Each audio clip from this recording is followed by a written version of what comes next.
Good morning, folks. I want to take about 5 minutes, I promise, of both your time and my time to talk about 1 Corinthians chapter 8. Now, a little bit about the title. I titled this live, He can lift his hands in worship and still get it after service. Mainly as an attention getter, but I want to give you some backdrop on that as well. One time this year, in May of this year, I was at a consecration service and there was this speaker. It was a ordination service, FBCM, Fellowship of Bible Center Ministry service. And his pastor says, good morning. This pastor says, the speaker says, if he can't lift his hands in worship to God, then don't you dare let him lift your hands or lift his... Okay, let me start again. He said, if he can't lift his hands in worship, then don't you dare let him lift your legs in the bedroom. And my immediate thought was, yeah, you just gave men who are dogs the secret to getting in a chick's pants in church. Just lift his hands in worship. Just play the part.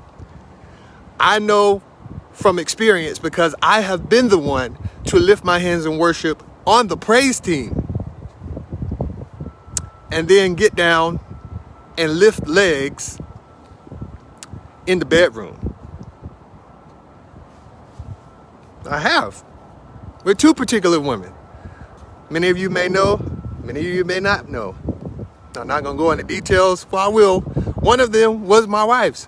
So, you know, all that said to get y'all attention, that, and that's going to go into what I'm going to talk about. So 1 Corinthians chapter 8 talks about basically not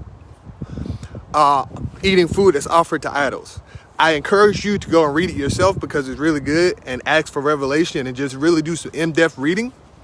But basically, the principle is you don't eat food sacrificed unto idols. This is also the scripture or the passage, the chapter where it says that knowledge puffs up. And basically, Paul is saying, if you know that there is only one God, you still shouldn't eat food offered to idols, especially amongst those people who have weak consciences, because what you'll do is you embolden, sorry, it's cold out here. You will embolden those people that still think that there are other idols. You embolden them to eat food sacrificed to idols. So basically you have a new Christian, a new convert that comes to Jesus, right? And if they see you eating foods offered to idols, but they know that, you know, you're a Christian and you're in the faith, they're going to think, hey, it must be okay to serve Jesus and eat food offered unto idols. We know that it's not okay because we know that there's one God. But they are still in that delicate place of not knowing that there is just one God. They still think that there is an idol that's real when it's not. So Paul is like, hey, be careful what you do, because you will cause your brother that has a weaker conscience to sin against God, because in his mind, there is an idol. In his mind, the idol is real. We know, our knowledge says that there is only one God, so we can eat food offered to idols because we're not eating it as offered to idols. But the outside looking in doesn't know. So what does that have to do with what I want to say? There are a lot of people, quite like I was in the story I told in the beginning. I'm going to be done in about 1 minute, so you can go back and look. There are people that are looking on people that, say for instance, sing on a praise team, but then go to sleep with everything after service. This is musicians especially included.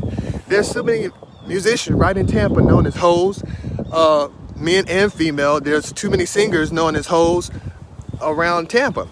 And it's to our shame.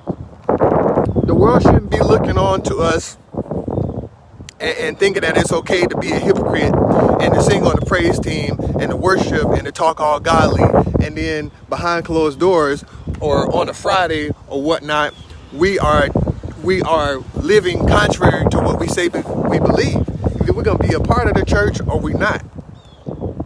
I promise this will be 5 minutes. So basically my drift is, you can't convey that it's okay to be a hypocrite, because it's not. And if you're doing that, you're in danger, because you're sinning against your brother, and in turn you're sinning against God.